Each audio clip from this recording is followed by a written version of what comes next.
On the news tonight, what are the gains, outcomes and possible areas of collaboration from President Tinubu's visit to the Kingdom of the Netherlands? They want to improve the breed of our cattle so that they produce more milk. Rescue operations ends at collapsed three-story building in Kano. As now, so we removed the 5 victims, where 2 was alive right now. They are receiving treatment in the hospital. Also on the news, petrol queues in Abuja. Correspondent has a situation report. A very good evening and welcome to the Network News on NTA. I am Lami Ali. Reading with me tonight from Lagos, Isa Diola, Komi Akere, and Benny Adams has the business bit tonight. Remember, you can join this news on our live streaming service on nta.ng/live, as well as on our other social media platforms displayed on the screen. Now we begin from the Netherlands, where President Bola Tinubu has concluded his official state visit to the Kingdom of the Netherlands. Earlier, our State House correspondent Musbah Al-Wahab joined us from The Hague for an update. He gives us an idea of the outcomes of the state visit and possible areas of collaboration. You're on, Musbah. Yes, indeed, the assignment is concluded here for President Bola Tinubu in the Kingdom of Netherlands on the state visit on the invitation of the Prime Minister Mark Rutte, where a lot of agreements have been reached, and he has now proceeded to the Kingdom of Saudi Arabia, Riyadh, particularly for another critical assignment where the World Economic Forum will be taking place. Now, that is another very critical assignment for President Bola Tinubu, because issues concerning Nigeria will be discussed here, talking about global collaboration, growth and energy for development. It's going to be another opportunity for President Bola Tinubu to meet with world leaders again, and of course captains of industry on how to collaborate or how to boost the economy of Nigeria. Now, talking about the achievement here in the Netherlands, the president led a team that has successfully met with various companies here in the Netherlands, and some agreements have been reached, particularly in the area of agriculture, and there's also an agreement on collaboration on research and development. And again, Minister of Marine and Blue Economy Adegboyega Oyetola also toured the port of Rotterdam on possible knowledge transfer to the Nigeria Port Authority. So that is expected to be part of the gains from the state visit to the Kingdom of Netherlands. And we spoke to our Foreign Affairs Minister, Yusuf Tuga, who highlighted some of the gains from this state visit. WAMCO is here. It's a Dutch company. There is a lot they're doing. They had engagements with the Minister for Agriculture. They were already engaging each other. So we discussed the National Livestock Transformation Plan. They want to improve the breed of our cattle so that they produce more milk, and they are going to be the guaranteed off-takers for the milk that will be produced, that would accrue from that improvement. So these are things, and through the improvement of the cattle, the cows and their yield, we also hope to tackle the issue of farmer-herder conflict, and that was the essence of the National Livestock Transformation Plan. And again, on the pending issue of a joint binational commission to coordinate affairs between Nigeria and the Kingdom of Netherlands, a step further has been achieved, and we also got some reactions on these from the minister. There was an agreement that we need to have a binational commission, and this is something we also discussed with Mr. President and the Prime Minister. So to formalize the relationship even further, so that we'll be able to have more production done in Nigeria in terms of the supply and value chains. And so after all of these meetings and the agreement reached, it is expected that all of them will be finalized for the implementation to begin in earnest and for the manifestation to begin as well for the country to the betterment of the country and its economy. Thank you very much, Ms. Barr, for those details. Now, President Bola Tinubu has approved the appointments of Jumovia CFR as the chairman of the board of the Nigerian Education Loan Fund. Jumovia is the founder of one of Nigeria's leading banks and a respected business leader, known for his efforts and benefaction towards nurturing and empowering young Nigerians. The National Students Loan Program is a pivotal intervention that seeks to guarantee sustainable higher education and functional skill development for all Nigerian students and youths. Special advisor to the President, Media and Publicity, Ajuri Ngolale, says the President believes Jumovia will bring his immense wealth of experience and professional stature to advance the vision of ensuring that no Nigerian student suffers in pursuit of higher education over lack of funds, and in ensuring that Nigerian youths have access to higher education and skills that will make them productive members of society. The African Development Bank is working towards helping Nigeria to achieve its quest of producing highly modified seeds to boost food production for the country and beyond. Abdullahi Mustafa reports that this forms part of discussions at Bayero University, Kano, during the visit of AFDB's Vice President, Bess Dunford, to Nigeria. Climate change doesn't mean you should be too scared. You know, the African Development Bank supported Ethiopia with heat-tolerant wheat varieties that in 3 years allowed them to become totally self-sufficient in wheat. They are now a net exporter of wheat. And I'm delighted to say that the African Development Bank this year is supporting Nigeria. This dry season to cultivate 118,000 hectares of these heat-tolerant wheat varieties. The words of the African Development Bank President Akinwumi Adesina have now been matched into action.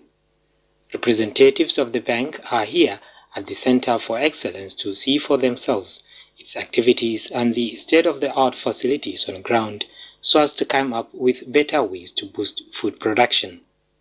Research and training for farmers with priority for women and youth will be the major focus. What we need to transform agricultural, to provide that employment that people need in this region, but also to provide the security, food security that people need, is we need high-level science and technology to really help improve agriculture. And that's what we see here today. We see scientists working on improved varieties. We see scientists working on soil testing to ensure that farmers are planting the right varieties. We see fertilizer testing to make sure they have the right inputs to help these varieties thrive. Within the 12 years of establishment, the center, its director, Professor Jibril Muhammad, disclosed, has gone beyond training Nigerians. In our immediate environment, we have 22 adapted communities that we are working with, but we also work across the dry lands of Nigeria and Western Central Africa. The Vice President was taken around laboratories, newly built entrepreneurial center and farm. Earlier, Beth Dunford also paid a visit to the Vice Chancellor of the University, Sagir Adamu Abbas. The Association of National Accountants of Nigeria, ANAN, is advocating the establishment of a commission that will be responsible for managing proceeds of corruption for national development. This was at the 2024 ANAN Anti-Corruption Day celebration in Abuja. Benny Adams has the details. The federal government has approved the establishment of a new anti-corruption agency to be known as Process of Crime Recovery and Management Agency.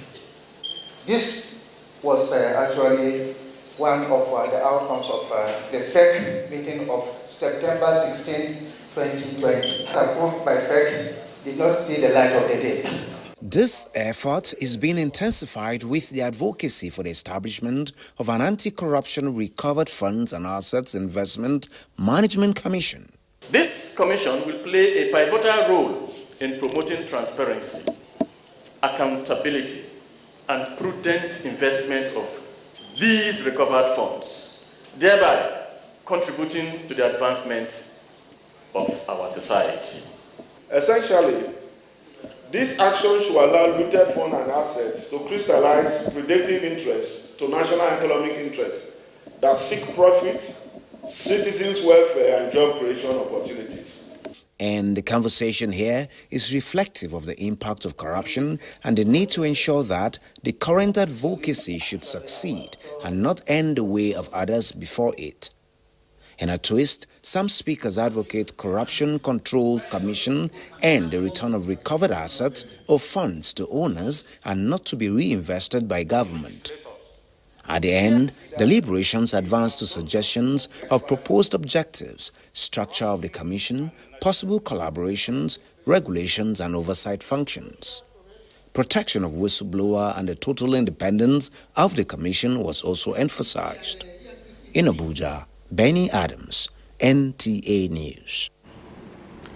50 by 2030 is an initiative of the World Bank and the Food and Agriculture Organization designed to capture precise and reliable data for improved yields in smart agriculture in Nigeria.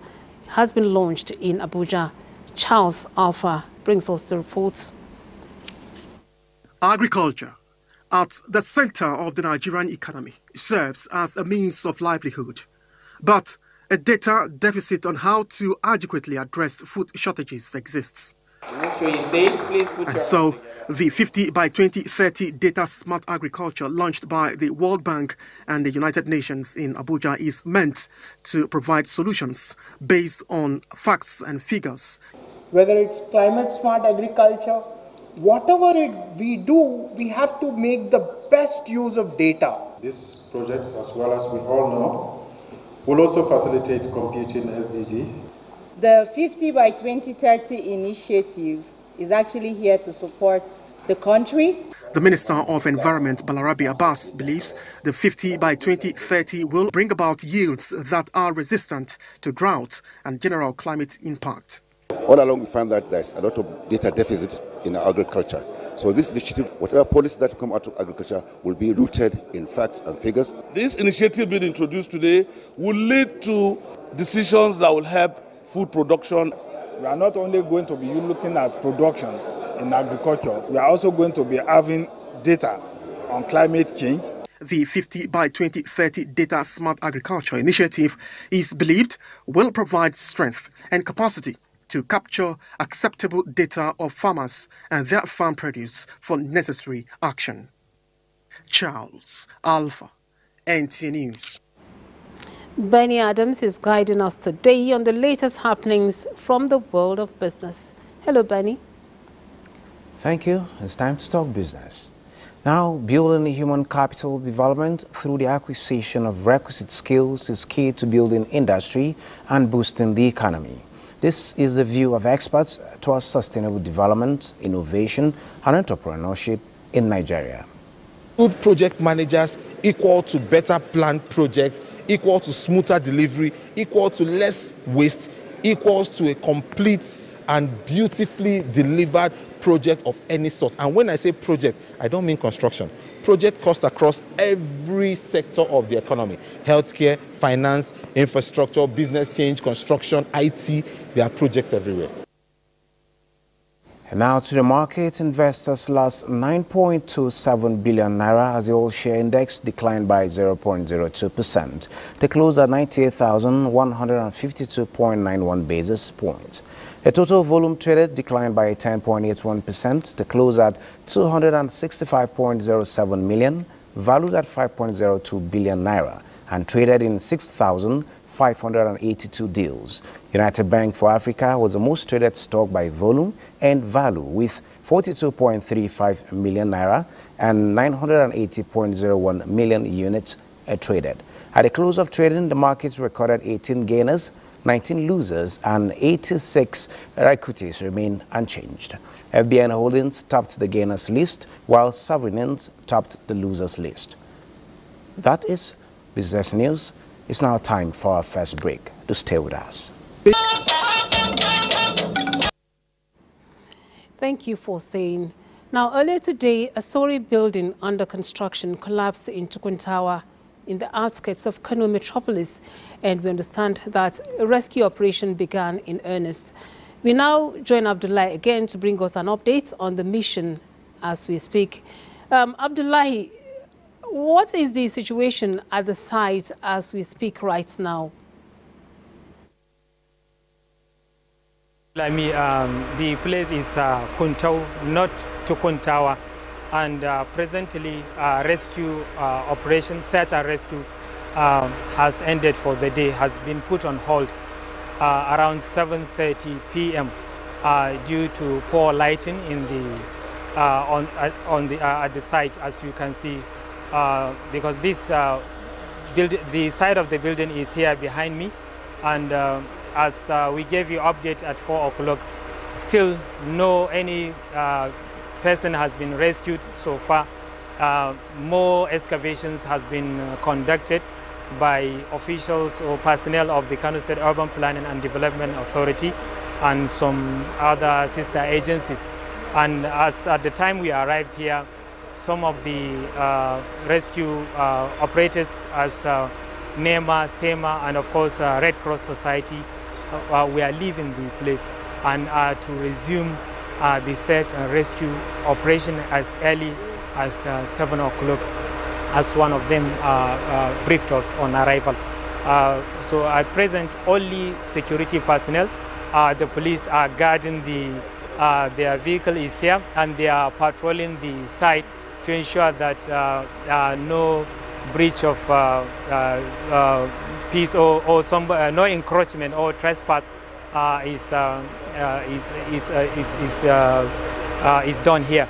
So far, as the people around here were telling me, only those five, 3 alive and 3 dead and 2 alive were rescued. And so far, about 10 are still being searched, because what they were telling us was that at least 10 laborers are yet to be seen, and none of them reported to the scene to say that he's here. He is not part of those trapped in the collapsed building. So this is the situation so far. No any development pertaining to the rescue of any victim here, but it will resume as early as 7 o'clock in the morning. All right, thank you very much, Abdullahi, for that update from Kano. We hope that if there's anyone under the rubble, those responsible are going to bring them out by tomorrow morning when the rescue operation continues. Thank you very much for that update. Thank you, Lani. Now, petrol queues are still visible in almost all petrol stations in Abuja, with some motorists alleging they slept in petrol stations to get petrol. Lydia Sampson brings us the reports. I will beat you mercilessly. I see you small. This guy, you small. They want beat you. What's up? Now I come buy fuel. As I come buy fuel, person go wear police uniform, drive motor enter inside. Another go drive police uniform, drive enter inside, and I dey queue. And you don't stay. I don't stay for more than 2 hours now.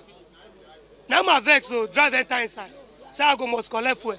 As you can see, motorists behind me, their temper is very high because they've been waiting at petrol station for long and everybody is running out of patience. So this is just what we've witnessed in one petrol station. This unfortunately resonates in most petrol stations, with endless queues encroaching the roads, with motorists lamenting their predicament. Godswill Chinedu is an Uber driver and his frustration is similar to that of most motorists. Other ones, I don't know, they are holding it for no just cause. So we want the presidency and the Minister of Petroleum, the directors, to look into it so that this thing will be solved, so that the masses can breathe. The irony is that right in front of petrol stations, these petrol hawkers, popularly called black market trail hawkers, are having a field day, capitalizing on motorists' desperation and hiking the petrol price. Motorists, though frustrated with the long waiting for petrol, are keeping their fingers crossed, hoping the queues fizzle out quickly so life can return to normal. In Abuja, Lydia Sampson, NTA News. In response to current environmental challenges posed by flooding, erosion, drought and desertification, the National Economic Council's ad hoc committee says it has developed a comprehensive roadmap.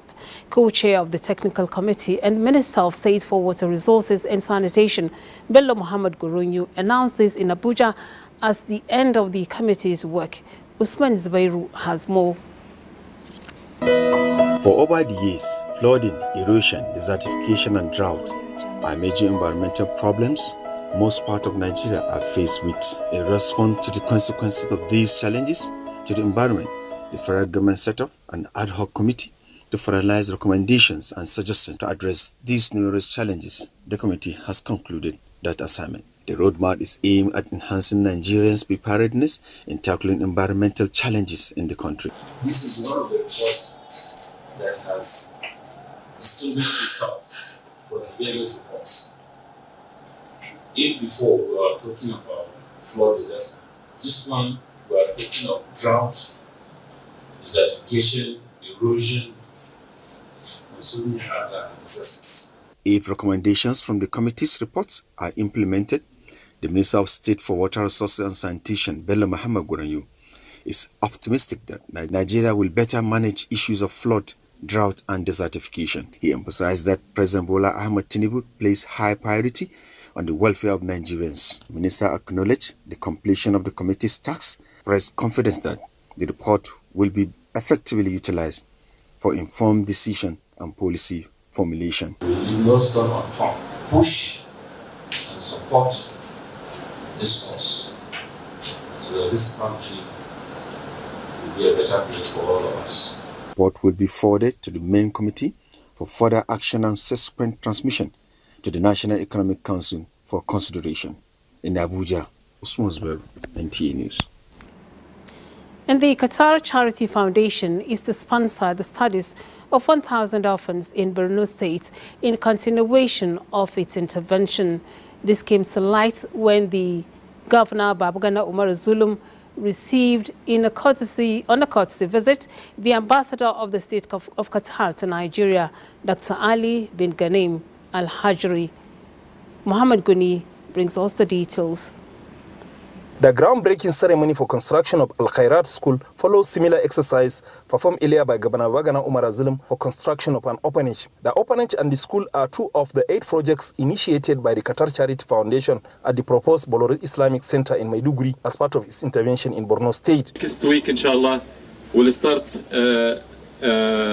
houses for staff, for 5 houses here, and also in future, inshallah, we have mosque and clinic and shops and more, inshallah. I want to assure you that the government of Borno State will support all the Qataris Foundation initiatives that will bring succor to the people of Borno State. During courtesy call on Governor Babagana Umar Zulum at the government house, the Qatari ambassador, who noted the historical and religious ties between Nigeria and Qatar, expressed the need to strengthen the relationship, hence the visit to the state. Thank you for the warm reception. Governor Babagana Umar Zulum appreciated the Qatar government and its charity foundation for the numerous intervention in Borno State, which he said has come at a time when the state government is committed to resettling displaced communities. In Maiduguri, Muhammad Goni, NTA News.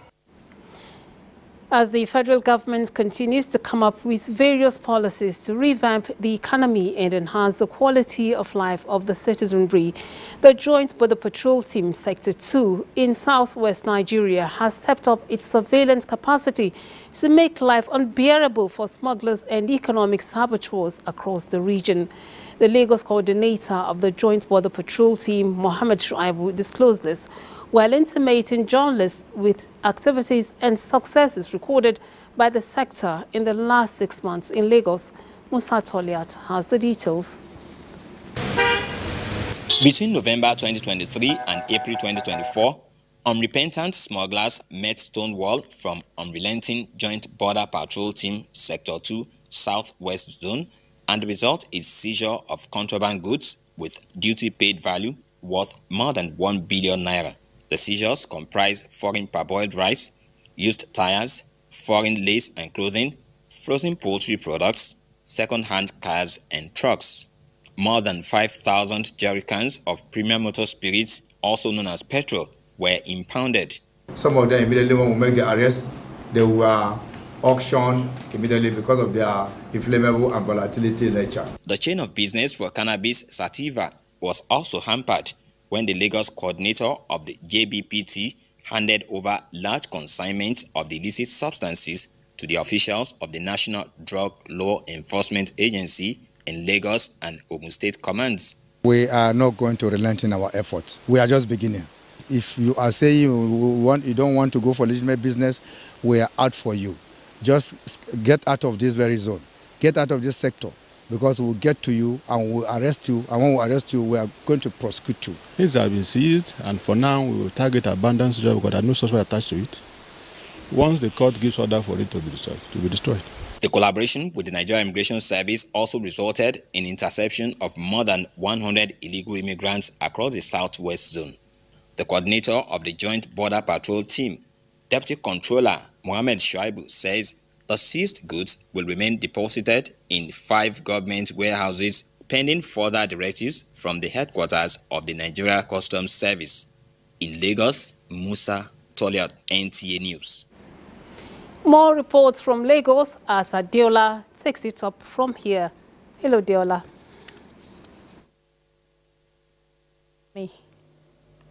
Ethical rebirth, patriotism, and appropriation of justice are some of the factors that can checkmate corruption in the country. This came to the fore at a 2-day National Anti-Corruption Colloquium organized by the House of Representatives Committee on Anti-Corruption in Lagos. Olaji Akim reports that the colloquium, with the theme Strong Will in Implementing Anti-Corruption Measures in the Public Sector, had in attendance heads of public agencies and parastatals. For 2 days, these heads of government and public agencies gathered together to exchange ideas on how to tame corruption, which has become a serious cankerworm in the country. Representatives of anti-graft agencies in their various submissions agreed that the present moral and structural decadence in the country are mainly caused by corruption. Consequently, the need for all the anti-corruption agencies to synergize to fight corruption. Corruption is a notoriously secretive activity, and it is usually only those engaged in corrupt deals or those who work for them that are aware of it. Insiders are among the few people who can report cases of corruption, past or ongoing. We have the ICPC, EFCC, NFIU, and regulations that regulate different agencies is all intended to checkmate corruption. And I said it, fight against corruption is not for one single individual or one single organization. It's a collective responsibility of the citizens of this country. Delegates at the colloquium, which include the Director General of the NTA, represented by the NTA Lagos Zonal Director, described the 2 days colloquium as being apt, as it is what the country needs if it is going to win the war against corruption. How do you want us to curb corruption when the parents are the signposts that the children are being financed to carry that life, and you expect a child in SS3 not to hope to go to that place? We have to have an ethical rebirth. A communique at the end of the colloquium posited that every factor that promotes corruption must be eliminated in public offices, while the prosecution of corrupt officers must be taken seriously, no matter who is involved. In Lagos, Bolaji Akim, NTA News. Promoting healthy society and fostering collaboration to empower and provide support for the pharmaceutical industry is what Hisamitsu stands for. This was re-echoed at the unveiling of new line of product known as Salon Pass in Lagos. Lane Leneke captured the epoch-making event.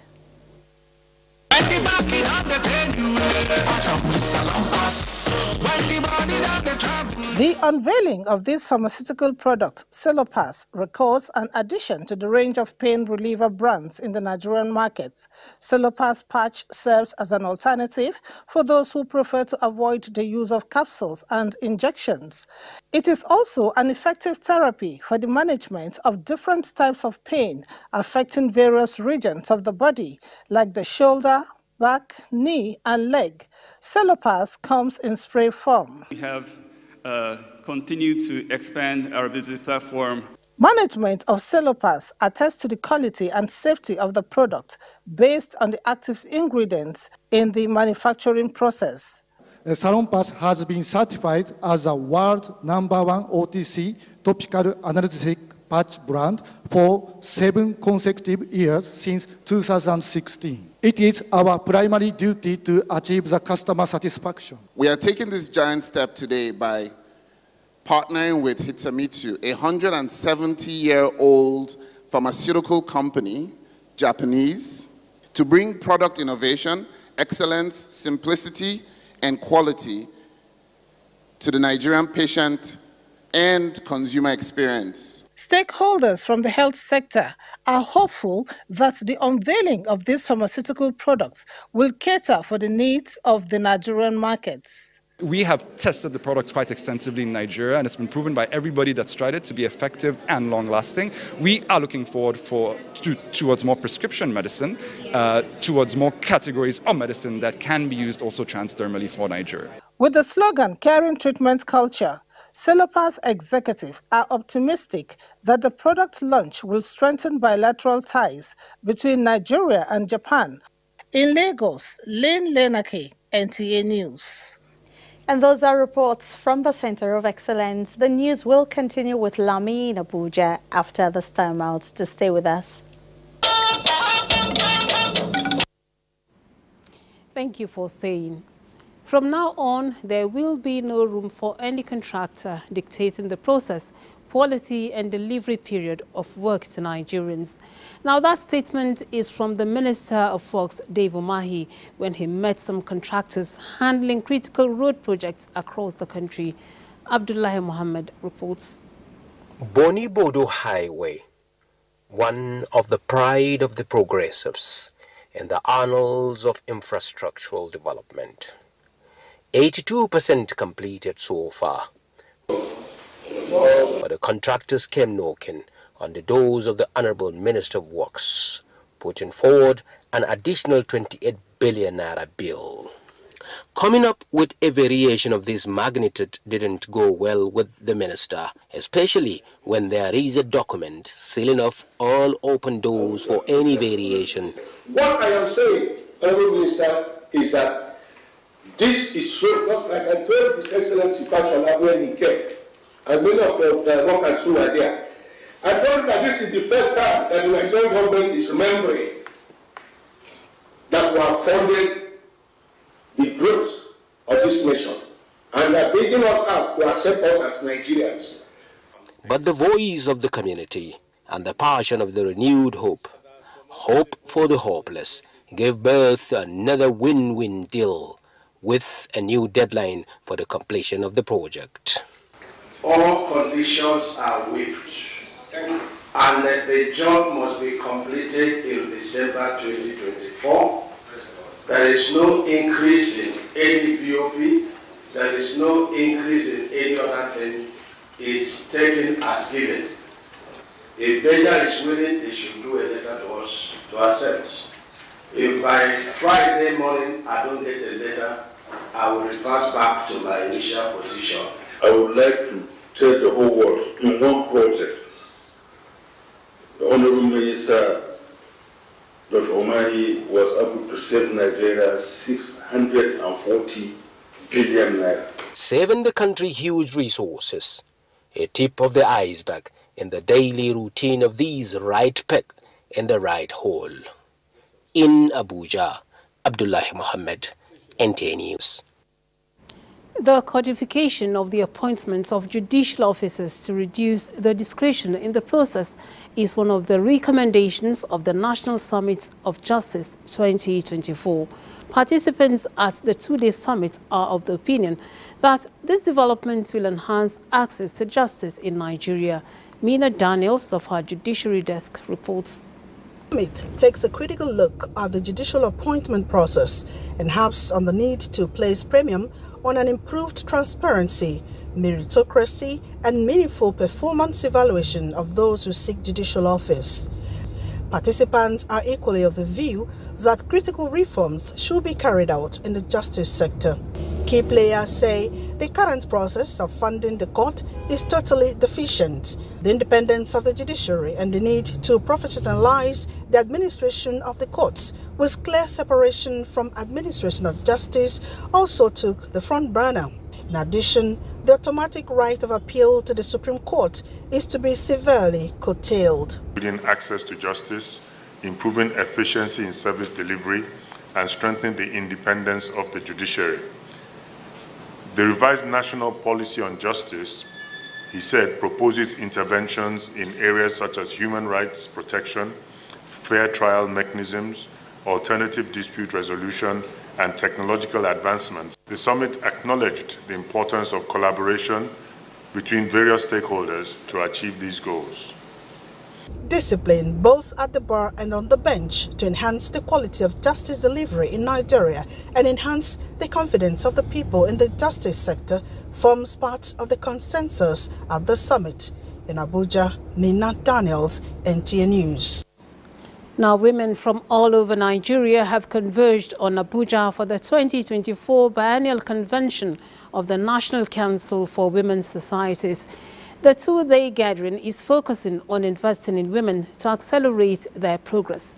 Mumso Damien Dati has details. In groups and clusters, women representatives from all over Nigeria trooped to the Mariam Babangida National Center for Women Development. The arrival of wife of the president, Mrs. Oluremi Tinubu, represented, set the ball rolling. We must pray for our nation and encourage our children to be law-abiding. Women must also strongly resolve to work together, support and help one another. What I want now is action plan. Action. That's what I need. Let us focus to empower those women trained. The two-day event is providing a platform for women to exchange ideas and explore practical ways of attracting investments to enhance their development. To the need for women to be acknowledged, women to be empowered, women to be on the decision table so that we can have progress. Fix ourselves and know what we are targeting, politically, socially, and economically. Speaker after speaker share thoughts on how best to promote the cause of women in Nigeria. An appreciation and award to the wife of the president and empowerment of some women selected from different states wrapped up the day's events. Mumso Damien Dati, NTA News. To security matters now, troops have eliminated 216 terrorists and rescued 161 kidnapped victims in the last 7 days. In a statement, the Director, Defense Media Operations, Major General Edward Buba, says troops also recovered 234 assaulted weapons and 5,994 ammunition. In the Niger Delta, troops discovered and destroyed 97 dugout pits, 6 boats, 20 storage tanks, and 7 vehicles. More messages now. We will be right back. Do stay tuned. Thank you for staying. Sports Update is next.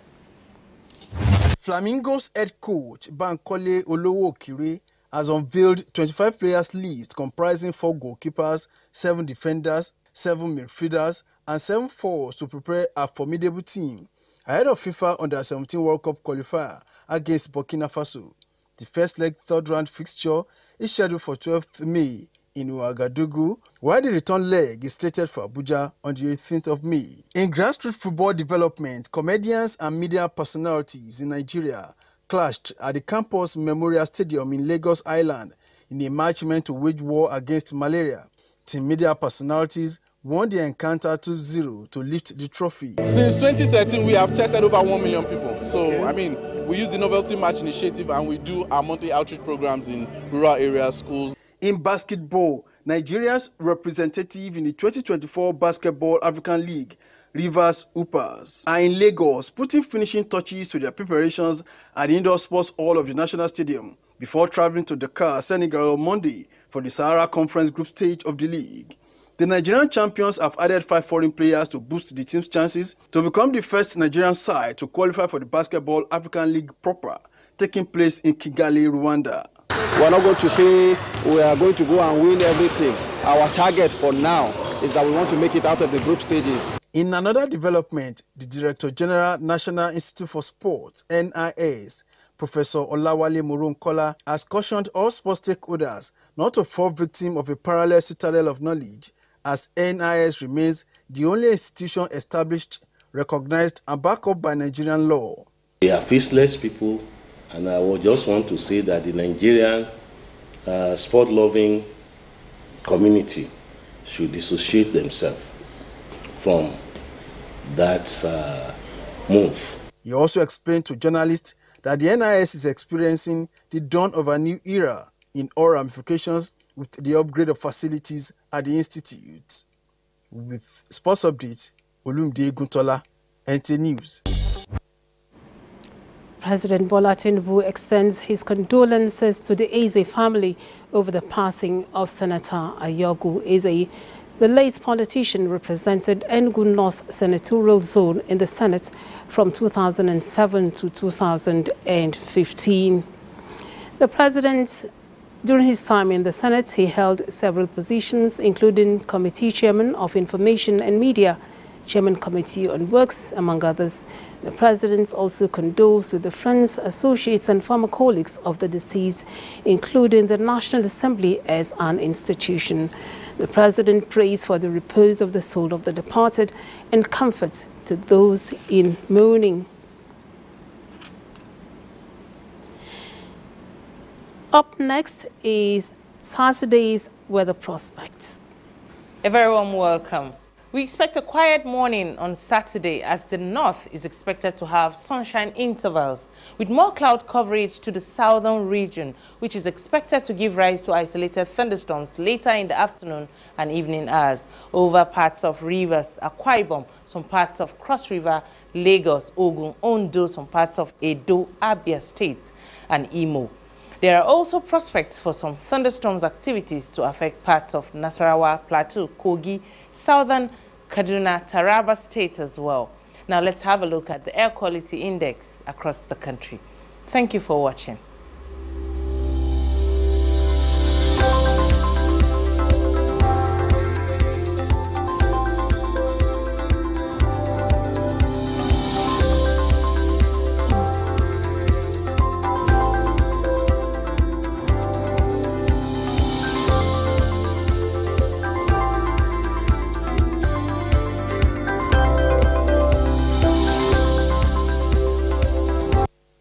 And that brings us to the end of Network News for today. We thank you for watching.